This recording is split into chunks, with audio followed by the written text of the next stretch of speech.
Alors bonjour et bonsoir. Donc ce petit webinaire du 27 septembre 2017 concernant donc le troisième module de la formation de l'introduction en ligne.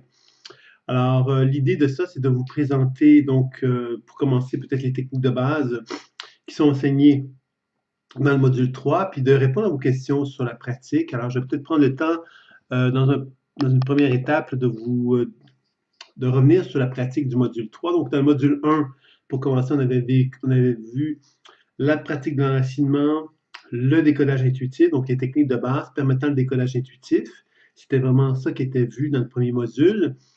Et dans le module 2, on a abordé ce que j'appelle donc la technique de déprogrammation de la mémoire cellulaire et la technique de l'accueil dont on avait parlé au dernier module.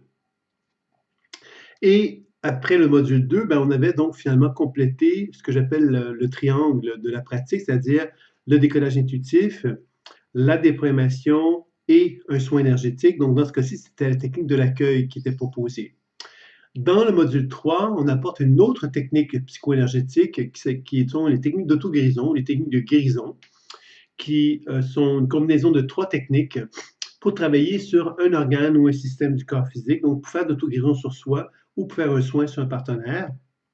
Les 3 techniques sont donc le transfert d'énergie, qu'on retrouve dans beaucoup d'approches énergétiques. Tous les guérisseurs vont donc faire une imposition des mains. Donc, par les mains, on va donc envoyer de l'énergie vers soi ou vers un partenaire. Il y a la chirurgie énergétique qui va nous permettre donc de vraiment constater que nos mains peuvent être un prolongement, c'est-à-dire qu'on peut prolonger nos mains dans notre corps, celui de notre partenaire, pour vraiment faire un travail de chirurgie, c'est-à-dire donc d'intervenir dans un organe du corps pour vraiment faire une opération, comme une opération finalement, dans laquelle on va chercher justement à enlever ou à donner ou à mettre dans le corps pour rétablir, régulariser le fonctionnement d'un organe. Et il y avait donc la miniaturisation qui nous permettait de vraiment imaginer qu'on allait être dans l'organe, tellement petit que l'organe se trouve effectivement autour de nous, et on peut donc intervenir dans l'intérieur de l'organe, travailler sur les parois extérieures, internes de l'organe plutôt, en faisant intervenir soit les techniques de transfert d'énergie ou encore la chirurgie énergétique, mais à l'intérieur de l'organe. Donc, à travers ces 3 techniques-là que je viens de vous proposer, on a vraiment une action fort assez complémentaire. Le transfert d'énergie qui va donc amener de l'énergie dans l'organe ou le système du corps. La chirurgie qui va nous permettre de travailler sur la paroi externe du corps pour pénétrer à l'intérieur de cet organe-là pour faire une intervention. Et la miniaturisation qui va nous permettre de travailler à l'intérieur de l'organe pour travailler sur la paroi interne de l'organe. Donc, vous voyez qu'à travers ces 3 techniques-là, on va donc arriver à faire quelque chose de très, très complet comme soin. Et évidemment, ce qu'on n'oublie pas, c'est que ces 3 techniques-là vont se complémentariser avec le décodage intuitif et la déprogrammation de la mémoire cellulaire qu'on avait vu dans le module 2. Donc, vous comprenez que les techniques de base, c'est vraiment décodage, déprogrammation et soin, et que le soin, bien évidemment, c'est une boîte à outils qu'on va chercher à développer tout au long de la formation. Donc, dans le module 2, on a vu que c'était la technique de l'accueil qui faisait partie des techniques de soins. Et dans le module 3, c'est les techniques d'auto-guérison, chirurgie, transfert d'énergie et miniaturisation qui vont nous permettre de pouvoir finalement utiliser une nouvelle technique de soins. Et ce qu'on cherche à faire, c'est toujours donc de décrire ce que l'on voit, entend et ressent, soit au niveau visuel, auditif ou sensitif. Et le questionnement va nous permettre donc d'interagir avec nos perceptions pour chercher à développer une compréhension, une connaissance des problématiques. Puis par la suite, par la déprogrammation et les soins, on va chercher donc évidemment à effectuer des actions pour amener un plus grand équilibre dans l'organe ou le système en question. Est-ce que vous auriez des questions par rapport à ce que je viens de décrire ou sur d'autres sujets, évidemment, qui pourraient être présents? Alors, je m'adresse à France, mais je m'adresse aussi aux autres personnes qui sont peut-être présentes ou présents et qui n'ont pas manifesté leur présence. Donc, allez-y. Je suis là pour vous, en fin de compte, pour ce petit webinaire-là concernant la pratique du module 3 de la formation personnelle ou professionnelle, puisque le module 3 correspond à l'introduction en ligne qui ouvre la porte à la formation personnelle ou professionnelle selon votre intérêt concernant la pratique. Donc voilà, donc s'il y a des questions, ça serait le moment de les poser sur la pratique d'une façon générale ou encore sur cette pratique du module 3 que je viens de vous présenter. Donc, Sylvie qui me pose une question, elle dit, peut-on faire des soins sur des tissus irradiés? Alors, les tissus irradiés, si je comprends bien, tu parles de tissus qui ont été donc soignés pour le cancer, par exemple, si je comprends bien. C'est ça, Sylvie?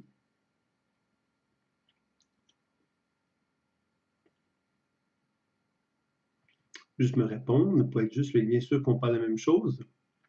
Balado-thérapie, c'est ça. Il faut savoir une chose.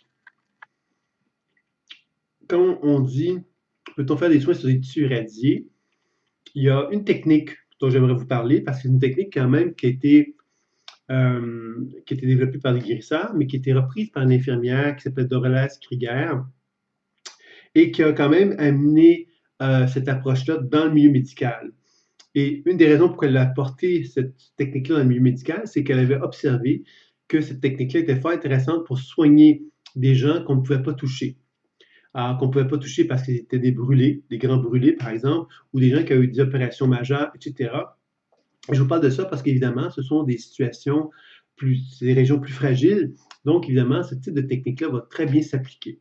Alors, dans la pratique que je vous ai proposée dans le module 3, le transfert d'énergie, la chirurgie de la miniaturisation peut se faire sans toucher la personne. Donc, de l'âge Krieger, qu'est-ce qu'elle avait observé? C'est qu'elle avait observé des guérisseurs. Les guérisseurs, donc, il y a plusieurs types de guérisons. Hein. Il y a des guérisseurs qui vont travailler en touchant le corps, et des guérisseurs qui vont travailler en ne touchant pas le corps. Et de l'âge Krieger s'est intéressé aux guérisseurs qui travaillaient sur le champ énergétique. C'est-à-dire qu'ils faisaient un travail en palpant le champ énergétique qui rayonnait autour du corps. Il faut se rappeler, encore une fois, que le physicien Pop a mis en évidence que les cellules du corps absorbaient la lumière, puis émettaient la lumière. Ça, c'est quelque chose qui a été démontré scientifiquement. C'est-à-dire que quand moi, je palpe le champ énergétique, ce que je fais, c'est que je palpe le rayonnement ultra-ténu des cellules.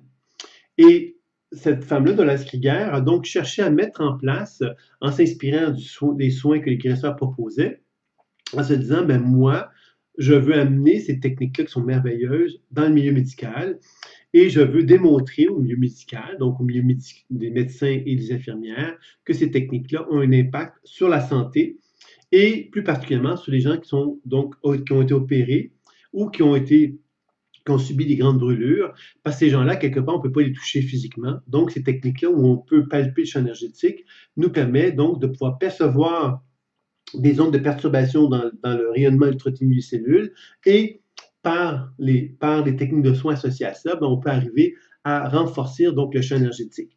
Alors, c'est de cette façon-là, évidemment, que Dolores Krieger a développé ce qu'elle a nommé, elle, le toucher thérapeutique, que peut-être vous connaissez, je ne sais pas. C'est une technique qui n'a pas eu l'impact que l'on espérait, ou qu'elle espérait plutôt, dans le monde entier. Ça s'est développé, en fait, beaucoup aux États-Unis, et encore là, au Canada aussi. Je connais personnellement des gens qui sont spécialisés dans cette pratique-là en tant que soignants, qui ont cherché donc à faire valoir cela auprès du milieu médical. Malheureusement, le milieu médical, même aux États-Unis, ça ne s'est pas répandu comme Dolores Krieger avait espéré peut-être au départ. Mais par contre, il y a eu quand même des recherches qui ont clairement démontré que le toucher thérapeutique, c'est-à-dire cette capacité de faire des soins de l'aura, avait vraiment un impact sur le corps humain et favorisait donc la réparation des tissus et permettait à des grands brûlés d'augmenter leur capacité de guérison. Et évidemment, donc, d'une façon beaucoup plus générale, sur plusieurs types de soins, il y avait vraiment des améliorations qui étaient importantes. Donc, c'est une technique qui est fort intéressante, qui est vraiment une technique de guérison pendant les guérisseurs, mais que Dolores Krieger a cherché à répertorier d'un point de vue un peu plus structuré, afin de permettre à des infirmières de l'appliquer auprès des patients dans le milieu médical. Et c'est surtout chez les Américains, États américaines, Dolores Krieger, qu'on est parvenu à faire cela. Malgré tout cela, ce n'est pas quelque chose qui est répandu d'une façon si importante que ça aux États-Unis, mais on la retrouve, cette technique-là, dans certains milieux médicaux assez ouverts. On la retrouve au Canada aussi, dans certains milieux. Mais il faut bien dire que le Reiki, qui est une technique finalement qui est venue après, n'avait pas donc la richesse du toucher thérapeutique parce que Dolores Krieger avait vraiment pris le temps de répertorier beaucoup la technique, chercher à démontrer scientifiquement avec comment cette technique-là s'appliquait dans le milieu médical. Et le Reiki était une technique qui était plus accessible. Il y avait le concept des initiations, etc. C'était une technique qui se voulait peut-être plus ludique et ça a pris une envergure plus importante. Mais pour répondre à ta question, donc Sylvie, c'était un peu ce que je voulais te présenter. Je pense que c'est intéressant de connaître le travail de Dolores Kriga, qui est une médecin, qui n'est pas une médecin, qui est une infirmière, mais qui s'est intéressée donc aux techniques de guérison et qui s'est intéressée justement à la possibilité d'appliquer ces techniques de guérison-là chez les patients. Et je vous dirais que les 3 techniques de guérison que vous voyez dans le module 3 sont des techniques fort intéressantes que vous pouvez appliquer chez des personnes donc qui ont des problématiques comme celles que tu décris, Sylvie. Donc, Catherine me dit bonsoir, Sylvain, je viens de prendre connaissance de ce webinaire par votre mail reçu midi sur ma demande d'échange avec partenaires. D'accord, Catherine. Donc, d'abord, donc, aviser les gens, s'il y a des gens qui sont intéressés parmi vous, qui auraient envie de pratiquer avec des personnes, ben, Catherine se trouve disponible, mais je vous dirais que chacun d'entre vous, vous avez sans doute un désir de pratiquer entre vous. Donc, évidemment, si vous souhaitez communiquer entre vous, donc ce serait peut-être un des moments pour pouvoir le faire. Veux-tu écrire son nom? Oui, France. Je te dirais que malheureusement, Dolores Krieger n'a pas beaucoup de recherches qu'on retrouve dans ses ouvrages, parce que je pense que on va retrouver ça. Moi, j'avais un livre, entre autres, j'avais des livres, je ne sais pas si ça existe encore. Ça s'appelait, je pense, je ne vais pas dire n'importe quoi, mais ça sort une fois par année ou par 2 ans. Je pense que ça s'appelle Spiritual Healing. Je ne me rappelle plus le nom, mais c'est un livre qui est un condensé de toutes les recherches sur la guérison qui ont été effectuées dans l'année, dans le monde entier. C'est une volonté qu'ils ont de répertorier un petit peu tout ce qui a été fait.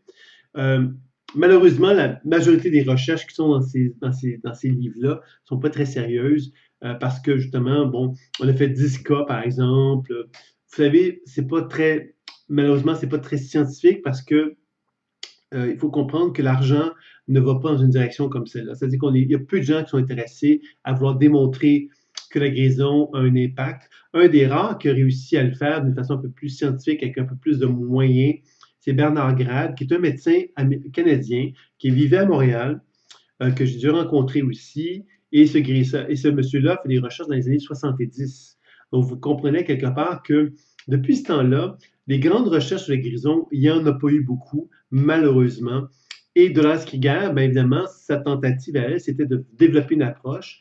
Donc, dans cet ouvrage-là dont je vous parlais, qui s'appelait Spiritual Healing, quelque chose comme ça, qui est un condensé qui sort une fois par année, que je pourrais vous retrouver, hein, que je n'ai pas ici parce que je suis en Europe, mais au Canada, j'ai le livre en question, qui sort une fois par année, et malheureusement, les recherches ne sont pas il n'y a pas beaucoup de recherches qui sont faites malheureusement dans la guérison dans le milieu mondial. C'est malheureux, mais c'est comme ça. Donc, j'ai écrit donc, France, je viens d'écrire le nom de Dolores Krieger. Donc, on peut faire quelque chose sur les cellules mortes. Alors, là, je ne comprends pas ta question, Sylvie, sur les cellules mortes. Précise ta question parce que ça me questionne, cette question-là. Les cellules mortes, là, c'est que si elles sont mortes, elles sont mortes. Tu veux sans doute peut-être pas des cellules qui sont anomalies, qui ont des anomalies. C'est sans doute ça que tu veux dire. Précise-le peut-être pour que je puisse regarder cela. Donc, France, j'ai répondu à ta question concernant cela. Parce que quand un tissu est irradié, les cellules sont mortes. Oui, encore là, il faut savoir, bien sûr, je comprends mieux ta question. C'est-à-dire que l'irradiation va donc détruire des cellules et c'est certain que les cellules, à quelque part, qui sont mortes, ben, je ne pourrais pas prétendre que tu vas les mettre en état de résurrection. Ce que je peux te dire, par contre, c'est que les techniques de guérison, hein, parce que les guérisseurs de la ciguère a repris, a répertorié les techniques de guérison qui existaient depuis très, très longtemps, et elle a développé une technique qui s'appelle le toucher thérapeutique, mais ça existait depuis longtemps. Donc, ce qu'elle a cherché à faire, cette femme-là, c'était simplement de démontrer que les techniques utilisées par les guérisseurs pouvaient donc avoir des impacts importants pour les infirmières dans des conditions particulières où elles pouvaient soigner des gens qui étaient dans des situations, par exemple, de grands brûlés, par exemple. Concernant le cancer, c'est évident qu'il y aurait certainement une recherche à faire à ce niveau-là et je ne veux pas donc dire n'importe quoi sans avoir aucune référence de recherche scientifique à vous transmettre. Mais ce que je peux vous dire, c'est que actuellement, le physicien Pop, par exemple, qui est un physicien qui a quand même démontré que les cellules absorbaient l'énergie cosmique du Soleil et réémettaient de la lumière, donc a démontré que le corps avait une respiration biolumineuse. Ça, c'est vraiment démontré scientifiquement. Il est un peu plus loin. Il a aussi démontré, il a réussi à développer en fait un appareil qui permet donc de mesurer le rayonnement ultraténu des cellules et lui observait à travers cet appareil-là que les cas de cancer avaient donc des particularités dans le fonctionnement cellulaire. Donc, c'est bien évident que le travail, ça se fait doucement parce que ces appareils-là, quelque part, comme ce monsieur-là, il a beau avoir développé quelque chose qui est vraiment révolutionnaire, à quelque part. Actuellement, très peu d'argent sont mis dans cette direction-là parce qu'on ne voit pas d'intérêt. Ça veut dire quoi quand je dis on ne voit pas d'intérêt? Vous allez me dire, oui, oui, il y a un intérêt humain, un intérêt social, un intérêt de santé publique, bien sûr, mais il n'y a pas d'argent à faire avec ça, malheureusement. Alors, c'est pour ça qu'on n'a pas encore tellement investigué dans cette direction-là. Alors, c'est évident que quand on dit travailler sur les cellules mortes, moi, Sylvie, je n'oserais pas t'affirmer que tu vas pouvoir faire des résurrections des cellules mortes. Par contre, ce que je peux certainement dire, c'est que tu vas pouvoir favoriser le processus de guérison, de réparation tissulaire, de réparation cellulaire. Donc, les cellules vont donc se multiplier plus facilement. On parle des cellules souches, entre autres. Hein, c'est tout le processus donc de réparation des cellules qui vont permettre donc au corps de mieux régénérer, de mieux récupérer par la suite. Ça, je pourrais avancer ça certainement. Je n'irai pas à te dire que les cellules mortes vont se remettre à fonctionner normalement. Mais c'est ça un peu que je pourrais dire par rapport à ça. Donc voilà, c'est ça un peu ma position.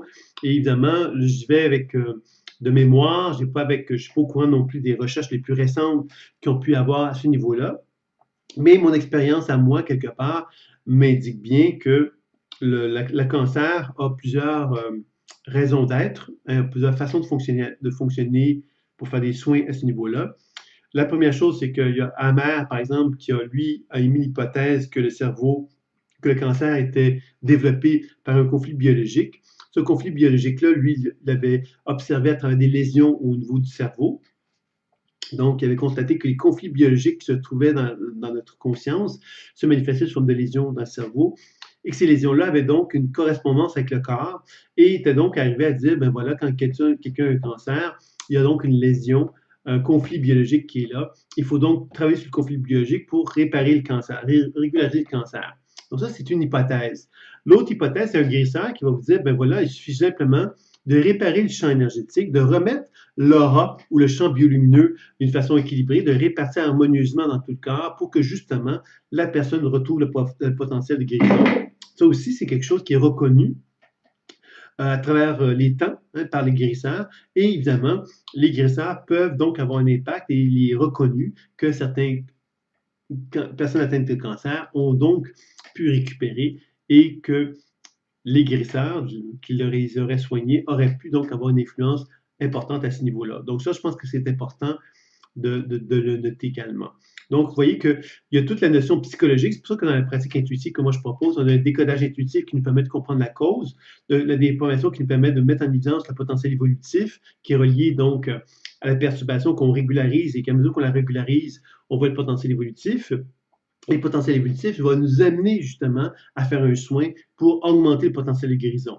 Alors, c'est pour ça que moi, j'intègre les deux, c'est-à-dire qu'on cherche à rétablir vraiment la relation cerveau-corps pour permettre au corps de nous contacter avec une force de guérison optimale, je dirais. Ensuite, donc, Séverine qui me dit « Bonsoir Sylvain et tout le monde. J'ai eu du mal à me connecter, loupé 8 minutes. Je ne sais pas si c'est le sujet, mais comme mes acouphènes, rien n'agit sur les sifflements. Certains me disent « Qu'as-tu refusé d'entendre? » Alors que pour moi, c'est séquelles suite au son trop fort. Bien, là, on aborde des sortes de sujets, évidemment, dans le module qui ne sont pas concernés, qui ne concernent pas le module comme tel, hein, en passant. Bon, quoique Sylvie, bon, je pense que les techniques que tu parles, je pense que les techniques qu'on parle dans le module 3 sont vraiment associées à une possibilité de travailler sur les autres. Mais évidemment, on peut travailler sur soi. Ces techniques-là sont vraiment orientées sur soi aussi. Séverine, quand tu parles d'acouphènes, il faut savoir que l'acouphène, et c'est une problématique intéressante parce que quand on parle d'acouphène, on parle souvent d'une personne qui, voici la personne, ok, c'est toi Séverine, c'est ma main. Alors, souvent, les gens qui ont une problématique d'acouphène euh, ont une difficulté à faire descendre l'énergie dans le bas du corps. L'acouphène est provoquée par une montée trop importante dans le haut du corps, c'est-à-dire que l'énergie monte trop. Alors, l'énergie monte trop, ce qui crée une pression, et la pression va créer des sons dans les oreilles. Il est possible que les gens qui ont de l'acouphène aient des problèmes aussi dans le haut du corps. Par exemple, des problèmes de sommeil, des problèmes de vue, des problèmes au niveau de l'odorat, au niveau de la bouche, qui sont reliés donc à une forme d'inflammation, c'est-à-dire que la chaleur monte. Et comme la chaleur monte, bien évidemment, ça crée une forme de chaleur qui peut se manifester dans les différentes régions du corps, du haut du corps. Et l'acouphène fait partie de ça. Et souvent, qu'est-ce qu'on va chercher à faire pour soigner l'acouphène? C'est de vraiment travailler du haut vers le bas. Donc, de vraiment faire descendre l'énergie vers le bas.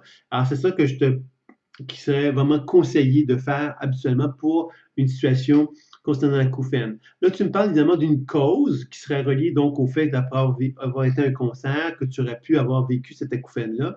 Ça, c'est une cause événementielle, je dirais. Maintenant, tu sais comme moi qu'une maladie, quelle qu'elle soit, c'est pas la maladie ne se manifeste pas. On s'est levé un matin, puis on est devenu malade.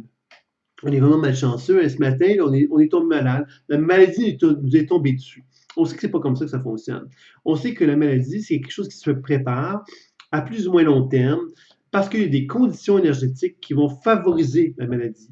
Donc, dans ton cas, c'est vrai, c'est bien évident que l'acouphène, c'est quelque chose qui se préparait et qui a pris forme au moment que tu étais à ce concert-là, mais qui existait potentiellement déjà. Alors, c'est là qu'il faut que tu comprennes que il y a donc une dynamique qui s'est installée. Cette dynamique-là, par l'observation, par le biais du décodage, des formations et soins, tu vas apprendre donc à explorer justement cette nature qu'est l'acouphène pour te permettre donc de faire un travail plus important. Donc, dans les techniques qu'on t'a vues dans le module 3, on te propose justement de faire décodage, déprogrammation et soins d'auto-guérison, c'est-à-dire transfert d'énergie, chirurgie, miniaturisation, pour faire un travail sur l'acouphène. Moi, j'ajouterais un autre aspect, de faire descendre l'énergie de ton acouphène vers les pieds. Ça serait intéressant de l'expérimenter, puis de voir comment ton corps réagit quand tu fais ça. C'est ce que je te proposais d'expérimenter, Séverine, puis on pourrait en rediscuter. Je tiens à dire à chacun d'entre vous aussi que les consultations, les mini-consultations sont disponibles actuellement. C'est-à-dire que si vous avez un désir d'une mini-consultation qui est proposée dans la formation personnelle, et même, donc, c'est le moment d'en profiter, donc de prendre rendez-vous avec moi pour qu'on puisse justement prendre le temps de faire une demi-heure de consultation pour vous aider justement à vous accompagner dans votre démarche. Donc, s'il y a des gens qui sont intéressés, mais c'est pas prendre rendez-vous ce soir parce qu'évidemment, ça ne serait pas approprié parce qu'on n'est pas dans une situation pour le faire, mais m'envoyer un mail, me téléphoner, qu'importe, pour qu'on puisse regarder ensemble quel moment serait le plus approprié pour pouvoir effectuer cela. Donc, je ne sais pas si j'ai répondu à ta question, Séverine. Et s'il y a d'autres questions, ça serait le moment de les poser.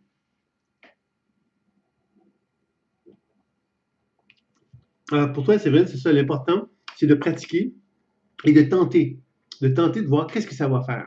Et de toujours te rappeler décodage, déprogrammation, soins. C'est ça qui est l'essentiel pour toi, de toujours chercher à appliquer ça. Je ne m'adresse pas juste à toi, je m'adresse à tout le monde en disant ça, évidemment. Quelles sont les techniques à faire pour enlever la douleur, mal de dos, sciatique, maux de genoux? Bien, la technique de l'accueil du module 2 est très intéressante pour ça, mais quand je dis la technique de l'accueil du module 2, je dis simplement prendre le temps d'envelopper la région puis l'amener dans son cœur, sans passer par le décodage, la déprogrammation et le soin qui est plus long, mais simplement chercher à accueillir la région puis l'amener dans son cœur. Ce serait une façon de pouvoir avoir une action sur la douleur. Ça pourrait aider justement à dissiper la douleur ou à la rendre moins importante. Il faut savoir qu'il y a des douleurs qui sont très, très, très, très douloureuses, très importantes, mais c'est bien évident que cette technique-là peut avoir un impact sur les douleurs. Moi, je l'ai vécu, j'ai vu ça chez beaucoup de gens aussi qui ont pu expérimenter cette technique-là et qui ont pu observer que les douleurs étaient dissipées. Ceci dit, les douleurs, évidemment, qui peuvent être importantes, mais il faut évidemment se rappeler quelque part que le décodage, la déformation et les techniques de soins vont travailler sur la globalité du corps. Alors, si on le fait sur soi ou si on le fait sur un partenaire, ça va avoir un impact. Si on fait un soin, par exemple, donc dans le module 3, quand on dit, là, j'ai présenté surtout les 3 techniques d'auto-guérison, mais c'est sûr que ces techniques d'auto-guérison peuvent se faire aussi sur une autre personne en faisant donc une technique plus globale. Alors moi, j'aime beaucoup les techniques où on travaille sur le champ énergétique globalement, c'est-à-dire qu'on part des pieds et on envoie de l'énergie des pieds jusqu'au sommet de la tête d'une personne. Parce que de cette façon-là, qu'est-ce qu'on fait? C'est qu'on régularise globalement le corps humain. En régularisant globalement, on ne se pose pas la question de savoir la personne a des acouphènes, la personne a ceci ou la personne a cela. On travaille sur la globalité de son système et on cherche à régulariser la globalité de son système. Et souvent, en faisant cela, il y a une douleur qui va se réduire. Je vous donne un exemple de ça. Moi, je travaillais dans un hôpital il y a bien des années quand même, mais je travaillais avec des gens qui avaient des problèmes chroniques. Chroniques, ça veut donc dire que ce sont des gens qui attendent soit la mort, soit ils attendent d'être placés. C'était ça que ça voulait dire, des maladies vraiment qui ne sont pas guérissables d'un point de vue médical. Et j'ai eu une infirmière, une amie à moi, qui avait confiance en moi, puis s'est dit, Sylvain, je vais te donner l'opportunité de faire des soins sur des personnes qu'on n'arrive pas à soigner, nous, de notre côté. C'est-à-dire que je pense à une personne qui est atteinte de sclérose en plaques, qui avait donc des douleurs chroniques. On avait beau leur donner une médication pour la douleur, et ces gens-là, après avoir pris les médications, ils se disaient qu'ils étaient à 80% de douleur après ça. Alors moi, quand je faisais des soins, j'arrivais à baisser à 0%, ou à 5%, ou à 10%. On est arrivé en tout cas très fréquemment à 0%. Donc, à un point que les gens qui faisaient une recherche à la clinique de douleur, à l'hôpital où j'étais, sont venus nous voir pour nous demander qu'est-ce qu'on faisait. Donc, à ce moment-là, évidemment, on a dû arrêter pour la simple raison que eux étaient ouverts à nous, sauf que les médecins l'étaient un peu moins. Donc, c'est là que ça a dû être un peu plus compliqué. Mais tout ça pour vous dire qu'on avait d'excellents résultats sur la douleur chez des gens qui avaient beau prendre une médication très, très lourde, ils n'arrivaient pas à résoudre leur problème de douleur. Et nous, avec un soin, on parvenait vraiment à la dissiper à 100%. Donc, vous voyez que les techniques énergétiques, telles qu'elles sont enseignées dans le module 3, vont avoir un impact, peuvent avoir un impact important sur les problèmes de douleur, faire un partenaire, mais aussi vers soi aussi. Si on le fait adéquatement sur soi, on prend le temps de partir des pieds jusqu'au sommet de la tête, on prend le temps de bien le faire, on peut vraiment avoir un impact sur la douleur d'une façon importante.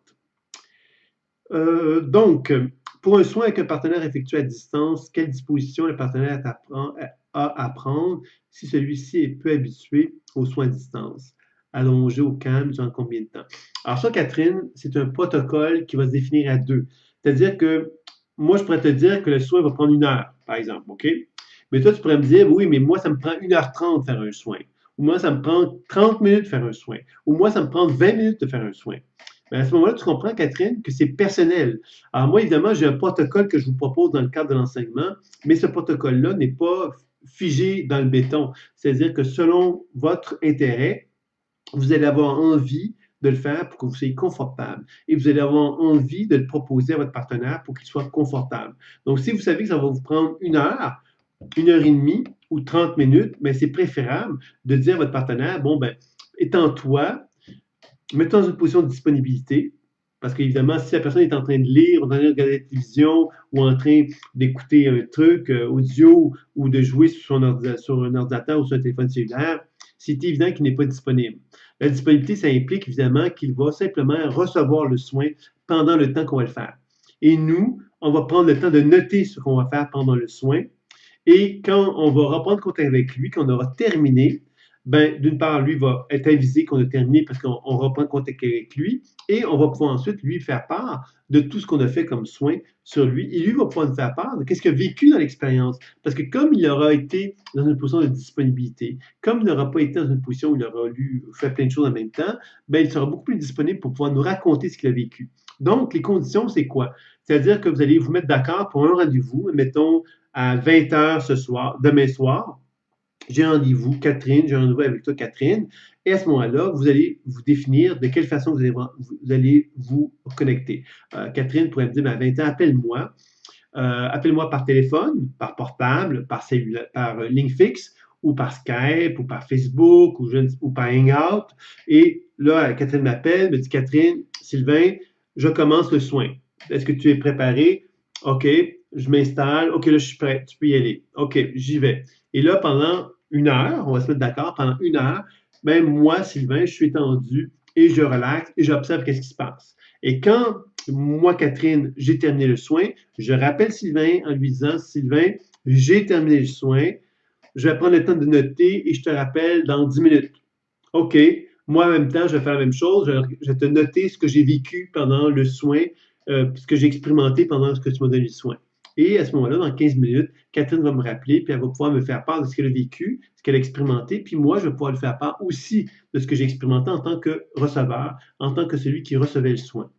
Je ne sais pas si c'est clair pour toi, Catherine, mais je pense que ça donne une bonne idée d'un protocole qui te permettrait de pouvoir expérimenter donc ce que tu as vécu, de pouvoir partager avec ton partenaire, mais surtout ton partenaire, c'est important aussi qu'il soit capable de te dire ce que lui aussi a vécu pendant le soin, parce qu'évidemment, lui pourrait dire, ah, ben, c'était mon imaginaire sans doute, mais ça peut être très parlant aussi. Donc, c'est toujours intéressant de pouvoir partager les deux à ce moment-là. France me dit, des pieds au sommet de la tête, tu prends la technique de l'accueil ou quelle autre technique? Le module 3, France, si tu le regardes bien, il y a une technique qui est proposée, des techniques des pieds à la tête pour travailler sur un partenaire. Donc, ça peut être une technique finalement globale, en fin de compte. Quelle que soit la technique, c'est global. Moi, quand je travaillais avec ces gens-là, je faisais une technique qui va être revue un peu plus tard, mais la technique qui est proposée dans le module 3 est une technique qui donne vraiment une bonne idée de la façon de soigner, dans le sens que ça nous permet de vraiment euh, travailler sur la globalité du corps, du champ énergétique. Et ça, je pense que c'est important de bien comprendre que quand on veut faire un soin, quelle que soit la personne, on pourrait se dire, OK, la personne a un problème au genou, donc je vais me concentrer sur son genou. Moi, personnellement, j'y crois pas trop. Je trouve que c'est plus intéressant de travailler globalement sur le corps, de travailler globalement sur le système, d'être attentif au genou, mais globalement, et revenir au genou à la fin pour finaliser le soin à ce moment-là. Souvent, c'est là qu'on va aller chercher quelque chose de beaucoup plus complet, je dirais, que de se spécialiser dans une région particulière. C'est un peu trop limité, je dirais, de travailler sur une région particulièrement. C'est toujours plus intéressant de travailler sur la globalité. Voilà, c'est ça un petit peu que je dirais par rapport à ça. Est-ce que vous aurez d'autres questions sur l'ensemble de ce qui a été dit? Catherine, est-ce que j'avais répondu à tes questions également, si jamais tu as la chance de me répondre?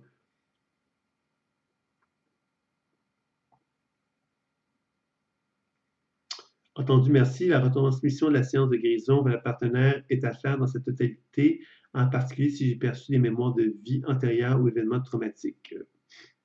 En fin de compte, Catherine, euh, tout est permis.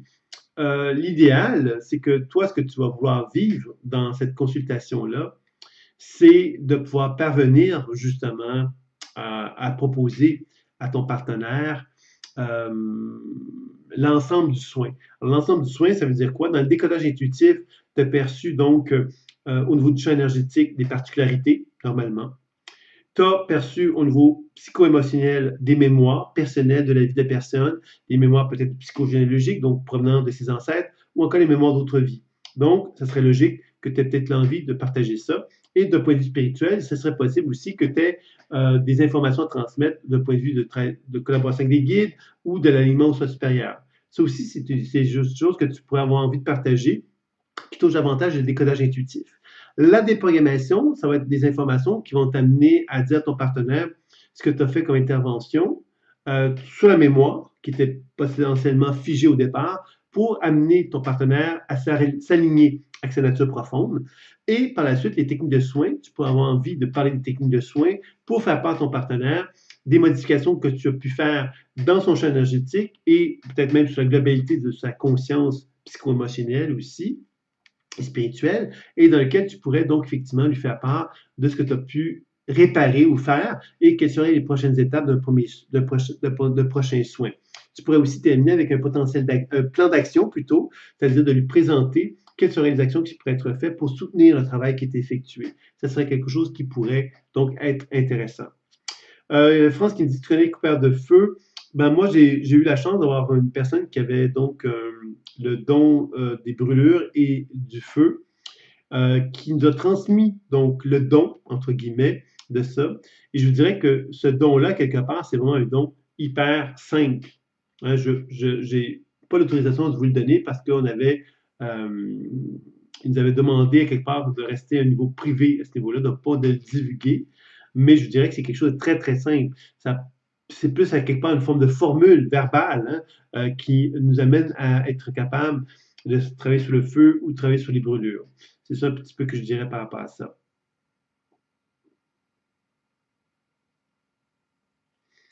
Bien sûr, Séverine, j'ai vécu ça, brûlé par cigarette à 2 ans et l'homme qui a coupé la brûlure. Maintenant, je te dirais que le toucher thérapeutique permet aussi de faire ça d'une façon peut-être plus élaborée. Encore là, évidemment, là-dessus, euh, l'idée de la volonté hein, de couper le feu, hein, de couper la brûlure, c'est de partir quelque part d'un principe, hein, justement, d'une phrase affirmative, entre autres. Hein. Mais le toucher thérapeutique, ce qu'il va permettre de faire, c'est de vraiment travailler sur la brûlure et de chercher à régulariser le rayonnement ultra-ténu des cellules qui sont là pour vraiment favoriser le travail de guérison. C'est là que je pense que ça peut être aussi intéressant de se rappeler les techniques de guérison qui sont enseignées dans le module 3, dont personne ne nous a parlé ce soir, sont des techniques qui ont vraiment un impact à ce niveau-là. Le transfert d'énergie, évidemment, on peut toucher le corps quand je fais un transfert d'énergie, mais on peut également émettre l'énergie du haut du corps. Alors là, on parle de toucher thérapeutique en quelque sorte. Hein. C'est pas plus compliqué que ça. Donc, en faisant ça, bien évidemment, on peut observer comment les cellules du corps reçoivent l'énergie qu'on émet. Et c'est là, évidemment, qu'on peut aborder vraiment ce travail de guérison où on peut vraiment soigner des brûlures, et etc., à travers une technique comme celle-là. Et évidemment, l'idée principale de tout ça, évidemment, c'est toujours de se rappeler que le décodage me permet de comprendre la raison d'être des perturbations.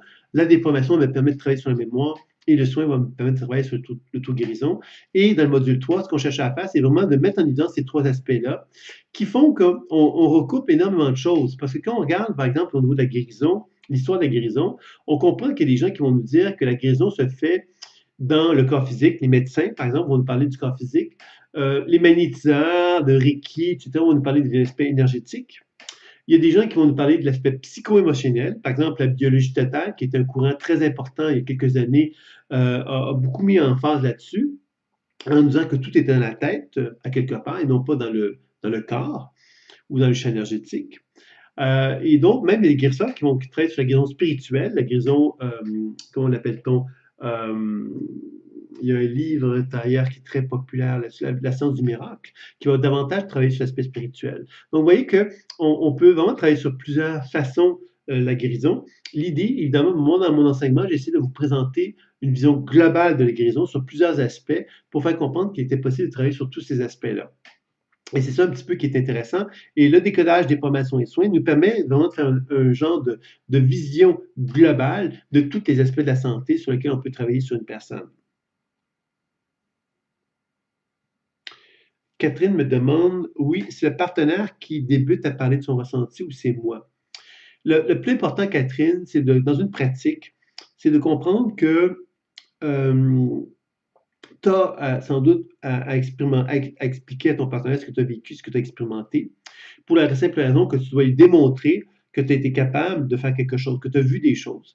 Lui, à partir du moment que tu y vois que tu es capable de lui exprimer des choses, que tu peux avoir des choses justes aussi, ben lui, il va avoir envie de dire, ben maintenant qu'elle me dit des choses qui sont justes, j'ai peut-être envie de lui faire part de ce que moi j'ai vécu comme expérience que j'ai pas tout à fait compris. Alors, c'est là que ça devient un partage et un échange. Mais c'est évident que moi, par exemple, quand les gens viennent me voir, beaucoup de gens ne vont pas vouloir divulguer aucune information sur eux avant même que je commence la consultation parce qu'ils vont vouloir, à quelque part, que je fasse la preuve que je suis capable de percevoir des choses, que je suis capable de voir des choses. Et dans ce sens-là, évidemment, quand je commence une consultation, il y a des gens qui ne m'ont rien dit sur eux-mêmes et je vais prendre le temps donc d'observer leur champ énergétique, leur expliquer ce que je perçois d'eux. Et à mesure que la consultation va avancer, à mesure qu'eux vont avoir envie de partager avec moi ce qu'ils ont vécu. Alors, je pense que c'est ça un petit peu que je dirais par rapport à ça. C'est un échange. Et cet échange-là, souvent, les gens au début vont être plus dans un mode défensif ou un mode secret. Puis à mesure qu'ils vont nous faire confiance, ils vont avoir envie de partager davantage la consultation à ce moment-là. Est-ce qu'il y aurait d'autres questions maintenant sur l'ensemble de ce qui a été vu dans ce module 3-là, puisqu'il n'y a aucune question encore qui a été posée sur le module 3? Je dis ça comme ça, moi ça ne me dérange pas, mais c'est juste que, comme c'est le module 3 qui était question ici, il n'y a pas vraiment de questions qui ont été faites là-dessus. C'est quand même un module qui est quand même très intéressant pour travailler sur l'auto-guérison et même sur la guérison sur un partenaire. OK, donc c'est vraiment pas de problème. C'est juste que je m'adresse à tout le monde, donc pas juste toi. Il y a donc d'autres personnes qui peut-être auraient des choses à communiquer concernant ce module-là.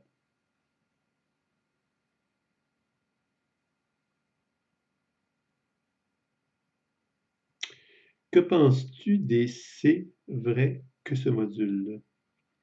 Là, France, vraiment, tu me demandes de te déchiffrer. Que penses-tu des C'est vrai que ce module? Je ne sais pas de qu'est-ce que tu veux dire exactement.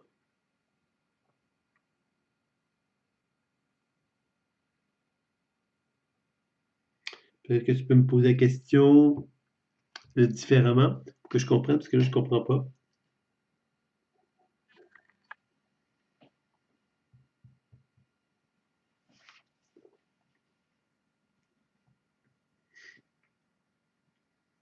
Donc, le module 3, finalement, juste pour bien cerner, alors, quand on le fait sur soi, ces trois techniques-là, c'est décodage, déprogramation, transfert d'énergie, chirurgie, miniaturisation sur le même organe, le même système. Quand on le fait sur un partenaire, on peut le faire des pieds jusqu'au sommet de la tête, donc de remplir notre partenaire d'énergie des pieds jusqu'au sommet de la tête. Et ensuite, on peut se déplacer dans une région plus particulière, par exemple, je ne sais pas moi, le foie, et faire décodage, déprogramation, transfert d'énergie, chirurgie, miniaturisation. Donc, vous voyez que c'est ça un peu que la logique que je vais vous faire comprendre. Et on pourrait ajouter, après avoir terminé la miniaturisation, la technique de l'accueil. Donc, vous voyez que à ce moment-là, on compléterait vraiment les trois, on compléterait carrément toutes les techniques qui ont été enseignées dans le module 1, 2 et 3 avec cette technique-là. Et ce serait quelque chose de vraiment intéressant de le faire comme ça d'ailleurs. La technique de l'accueil qui va nous permettre justement de favoriser un travail de réunification. Après avoir vraiment fait un travail de guérison sur l'organe du système, on va pouvoir chercher à faire un travail de réunification grâce à la technique de l'accueil. Donc, ce serait quelque chose de vraiment intéressant à ce moment-là.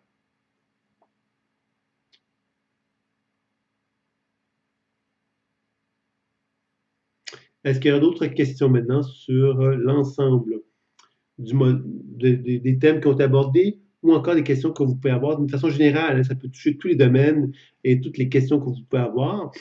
Donc, allez-y.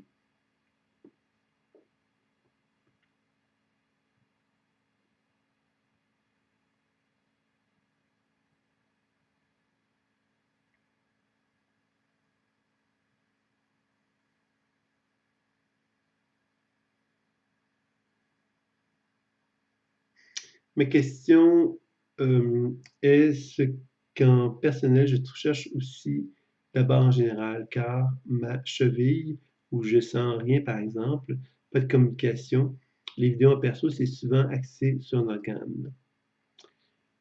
Euh, Toi, un organe, pour moi, ben, la cheville, c'est un organe. C'est-à-dire, c'est une région de ton corps. Quelle que soit la région de ton corps, tu peux faire la démarche. La démarche, comment elle va fonctionner, c'est que du cœur, tu vas envoyer de la lumière vers ta cheville. Qu'est-ce que tu vas voir, entendre et ressentir, tu vas le décrire de ta cheville, quel que soit ce que tu vas décrire.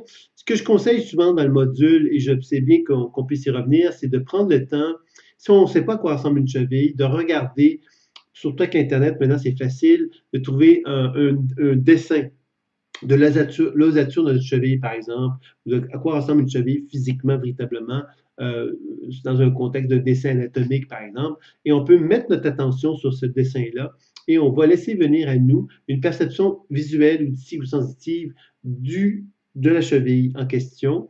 Et à ce moment-là, on va pouvoir prendre le temps de décrire ce qu'on voit, entend et ressent, ce qui est intéressant parce que souvent, la perception imaginaire qu'on va avoir de notre cheville peut nous donner des anomalies ou des indices de perturbation, des choses particulières. Je donne un exemple. Ma cheville, je l'ai vue sur Internet, à quoi ressemble une cheville. Quand je me mets en relation avec ma cheville, ben, je la vois 10 fois plus grosse qu'elle devrait. Ben là, je vais me demander ben, pourquoi tu es plus grosse. Vous voyez, c'est que je vais commencer à interagir avec la cheville pour arriver à comprendre sa raison d'être. Et là, je vais commencer à établir une relation avec elle, une communication, un échange qui va m'amener par la suite, après avoir fait le décodage intuitif, de faire une déprogrammation. La déprogrammation, c'est de donner à la région ce dont elle a besoin, puis après ça, faire la technique de soins. La technique de soins, ça va être le transfert d'énergie, la chirurgie, la miniaturisation et l'accueil, qui vont me permettre donc d'approfondir le soin que j'ai fait sur ma cheville pour favoriser un travail de guérison.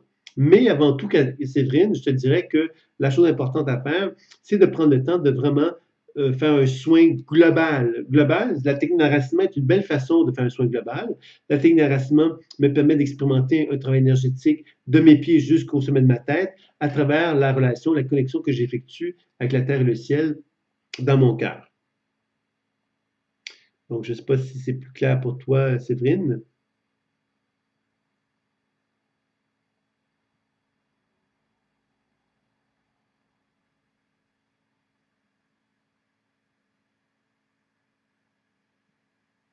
Donc là, je comprends pas tout à fait ta question parce que tu me dis, bon, là, tu parles de cheville ou je sens rien, par exemple, pas de communication et vidéo en perso si se fait accès à un organe. Je viens de te dire qu'il n'y a pas de problème avec la cheville, je viens de t'expliquer ça. J'ai trouvé, par exemple, baisse de forme et veut revitaliser, ce serait le foie, et je ne le saurais pas. Donc, je ne comprends pas ta question. Quand tu me fais des commentaires ou quand vous me faites des commentaires, soyez précis pour que je comprenne, parce que là, je ne comprends pas le commentaire que tu me fais, Séverine, donc je ne peux pas vraiment te répondre par rapport à ça. C'est un peu comme avec France qui m'a posé une question tout à l'heure que je ne comprenais pas non plus. Essayez d'être précis dans vos questions pour que je sois en mesure de vous répondre, sinon c'est un peu compliqué. Sylvie qui me dit, on passe à la chirurgie lorsqu'on n'arrive pas à soigner par la déprogrammation ou ça n'a pas l'importance de passer tout de suite à la chirurgie. C'est une bonne question, Sylvie, parce que justement, ça fait partie vraiment de l'essentiel de la démarche, ce que tu poses comme question. Quand je dis décodage, déprogrammation et soins, ça veut donc dire qu'il y a une boucle. La boucle, c'est que décodage, déprogrammation, soins. Quand j'ai terminé le soin, décodage, déprogrammation, soins. C'est une boucle qui tourne comme ça tout le temps, tout le temps, tout le temps, tout le temps, tout le temps, tant juste longtemps que je n'ai pas le sentiment d'être parvenu à la fin de mon soin. Donc, si tu me dis, on passe à la chirurgie lorsqu'on n'arrive pas à soigner par la déprogrammation, non. On passe systématiquement à la chirurgie, quel que soit le moment. Le décodage intuitif me sert à aller chercher le maximum d'informations. Si j'ai zéro information avec le décodage intuitif, je vais aller vers la déprogrammation. Si j'ai zéro résultat avec la déprogrammation, je vais aller vers le transfert d'énergie. Si j'ai zéro résultat avec le transfert d'énergie, je vais aller vers la chirurgie. Si j'ai zéro résultat avec la chirurgie, je vais aller vers la miniaturisation. Si j'ai zéro résultat, je vais aller vers l'accueil. Et si j'ai peu de résultats ou 0 à 100% de résultats dans chacune des techniques, je vais continuer à l'autre après pour essayer de toujours finalement créer un processus d'enrichissement. Le processus d'enrichissement va toujours baser sur la même chose. C'est le décodage intuitif, déprogrammation et soins. Quel que soit le soin en question, j'essaie justement plusieurs techniques pour amener mon corps à échanger avec moi. C'est ça un peu l'objectif que je vais faire. Donc, je ne sais pas si c'est plus clair pour toi, Sylvie. Je te remercie de me poser cette question-là parce qu'elle est importante et elle permet sans doute de clarifier les choses pour tout le monde. Séverine me revient, des organes enflammés, je teste en exemple et ça me parle. Tandis que la cheville, je n'ai pas de mal, je me suis entraîné à visualiser la cheville et du coup, rien eu en ressenti. Donc, Séverine, si tu n'as rien à ta cheville physiquement, énergétiquement parlant, et que tu n'as rien dans ta perception, ça ne sert à rien quelque part d'investiguer sur la région en question. La pratique intuitive va reposer sur le principe de dire j'ai observé une problématique énergétique ou j'ai un problème de santé que j'observe objectivement dans une région de mon corps et je vais donc utiliser mon soleil rayonnant lumineux à mon cœur pour amener la lumière dans la région qui m'indique une certaine perturbation. Je vais donc décrire ce que j'observe, ce que je vois, entends et ressens. Je vais ensuite donc décrire, questionner, déprogrammer et utiliser des techniques de soins, transfert d'énergie, chirurgie, miniaturisation, accueil pour aller plus loin. Toujours en me rappelant qu'à chacune des étapes, je fais décodage, déprogrammation et soins. C'est comme ça qu'on va toujours garder un processus d'approfondissement dans la technique à ce moment-là. Je ne sais pas si c'est plus clair pour toi, Séverine, de cette façon-là, mais je te remercie pour ta question qui me permet encore là de revenir sur la base de la technique qui est enseignée dans le module 3.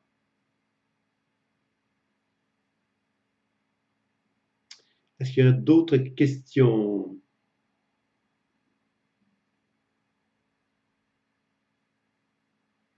Alors, ce module 3-là, finalement, en fait, l'ensemble de l'introduction en ligne, qui aussi est important dans le week-end d'introduction en présentiel aussi, hein, c'est vraiment cette base-là qui vous donne l'opportunité de comprendre que quand vous voulez faire un soin sur vous-même ou sur un partenaire, vous avez à vraiment comprendre que les techniques de base que vous allez chercher à utiliser, c'est le décodage, déprogrammation et les techniques de soins, donc transfert d'énergie, chirurgie, miniaturisation et accueil. Et ces 4 techniques-là vont devenir un peu comme une boîte à outils qui va vous permettre donc d'interagir avec votre corps ou le corps de votre partenaire pour favoriser un soin en utilisant chacune de ces techniques-là pour aller chercher une perfection du soin, une précision dans le soin. C'est ça un petit peu l'objectif qu'on se fixe.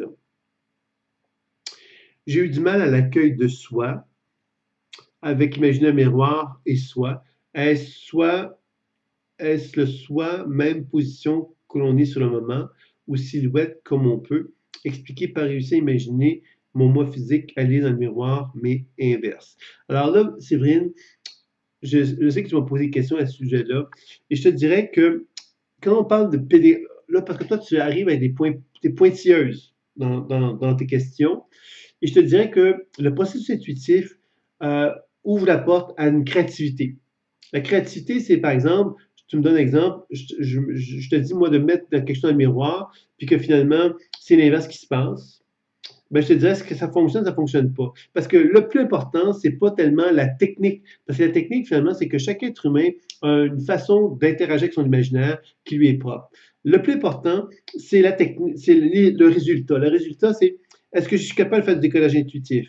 Est-ce que je suis capable de faire des déprogrammations? Est-ce que je suis capable de faire des soins? Est-ce que je suis capable d'améliorer ma situation? C'est ça le plus important. Donc, tout aspect technique du processus intuitif, on doit se laisser guider par lui et non pas contrôler le processus intuitif en se disant ah mais Sylvain m'a dit de faire telle chose et c'est pas comme ça s'est passé donc c'est pas bien. Ça je pense que c'est important de se libérer un petit peu de cette de ce côté un petit peu académique en fin de compte parce que le processus intuitif n'a pas un côté académique. Moi, j'ai pas envie que vous fassiez exactement ce que je fais parce que je vous imposerai quelque chose qui vous éloignerait de votre intuition. Moi, ce que je préfère, c'est que vous vous donniez la permission d'avoir une certaine liberté dans votre processus intuitif. Euh,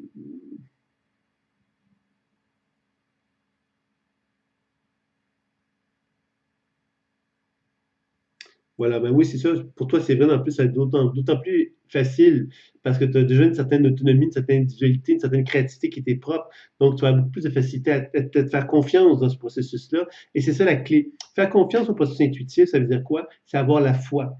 La foi, c'est fondamental dans le processus de guérison. Ça veut donc dire que je me fais confiance dans mes perceptions.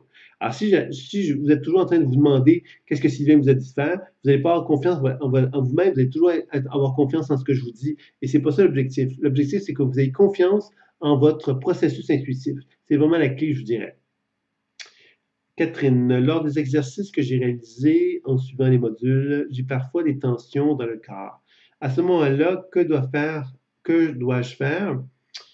Poursuivre la déprogrammation ou m'occuper de cette tension et reprendre ensuite. En fin de compte, la tension dont tu parles, à quelque part, ça fait partie du processus.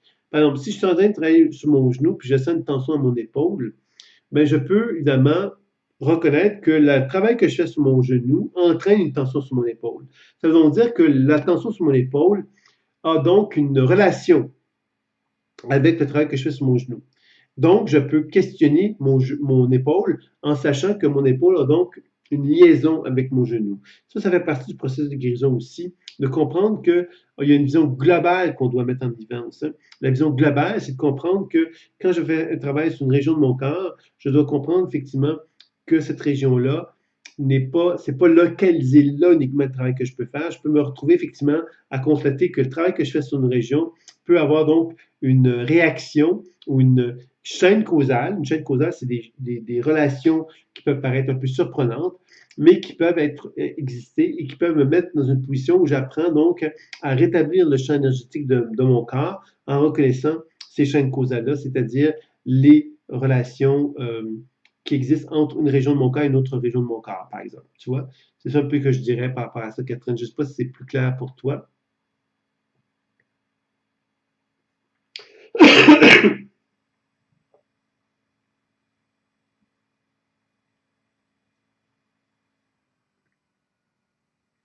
Donc, merci, Catherine. Peut-on soigner deux régions en même temps, par exemple, douleur à l'épaule et à genoux? Ben, effectivement, mais là, je viens de répondre un petit peu à ça, Sylvie, dans le sens que quand il peut y avoir, donc, en fin de compte, la question que je te posais par rapport à ça, c'est pourquoi vouloir travailler sur deux régions en même temps?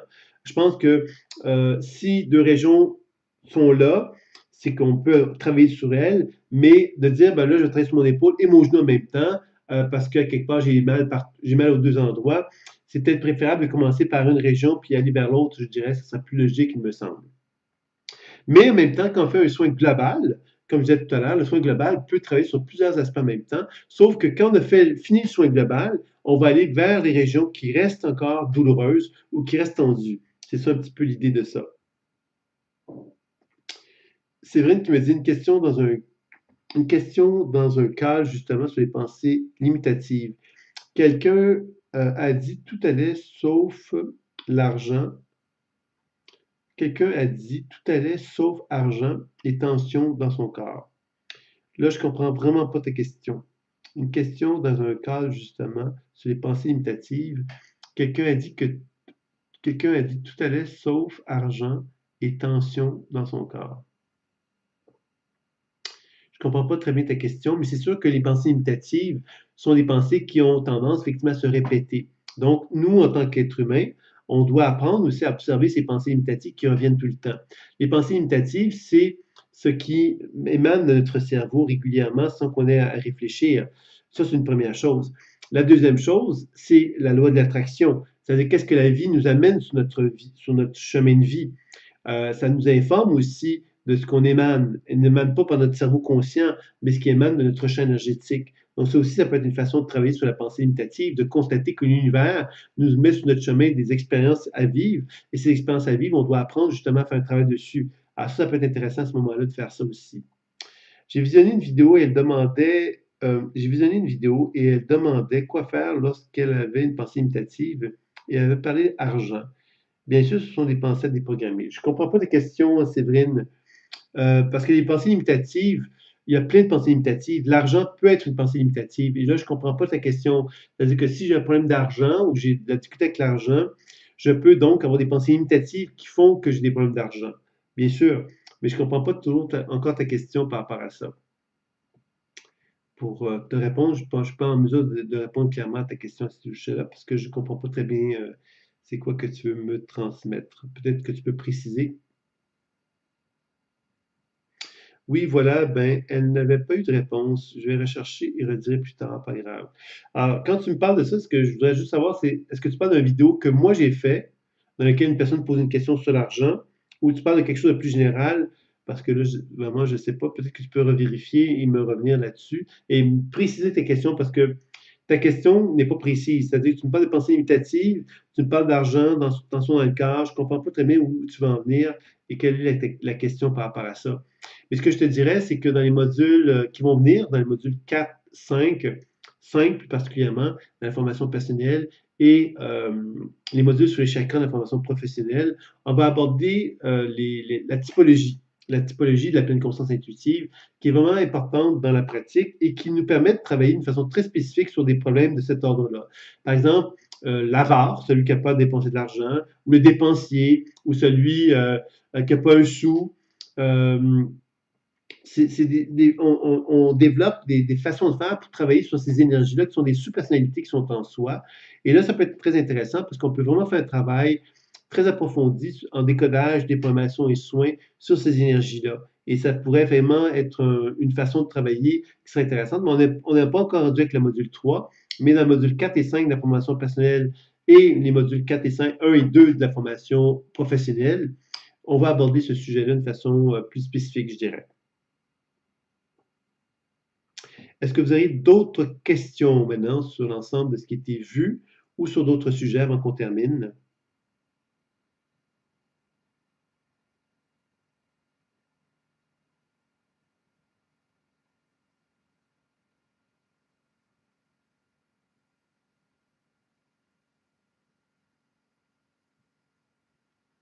Donc,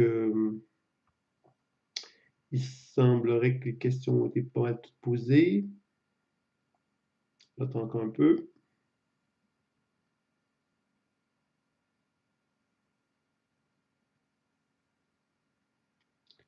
OK, ben si vous voulez, on va donc peut-être s'arrêter ici pour le petit webinaire. Vous savez sans aucun doute que demain, pour ceux qui sont intéressés, il y aura donc une pratique supervisée.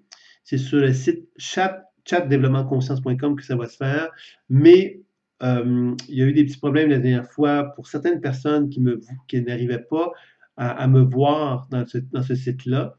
Donc, je vous inviterai donc à aller voir ce site-là.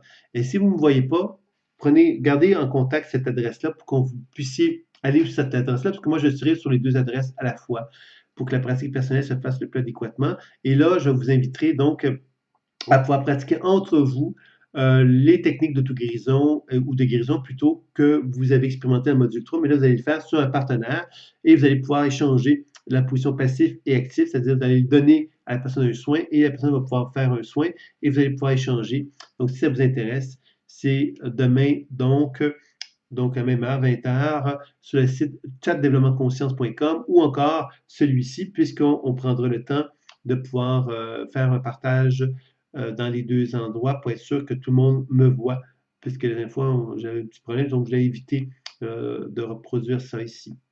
Une question de Cyrine. Pour pratique des professionnels envers le personnel, il y a une soirée spéciale, d'après ce que j'avais compris, et le chat des horaires pas précis, le chat des horaires précis pour nous à côté.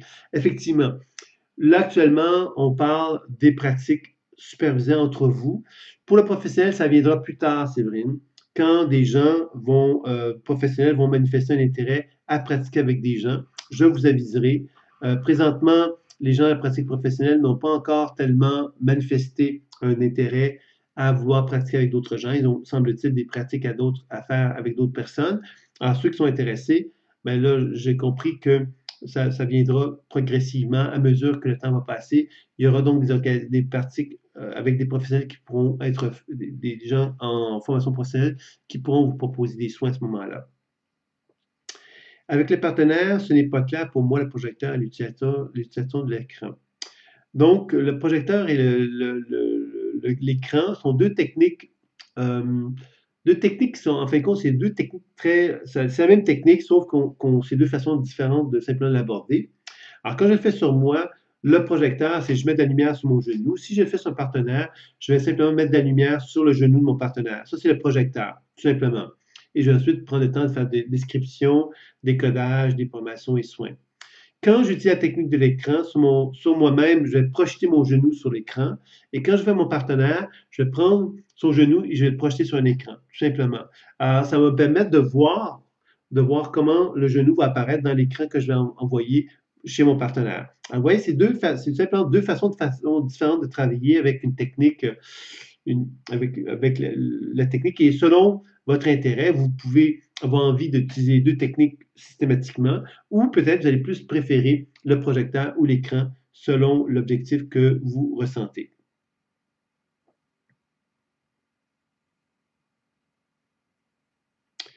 Ensuite, donc c'est vrai, donc tu reviens avec moi, Catherine, si c'est des questions, si c'est plus clair pour toi ou pas.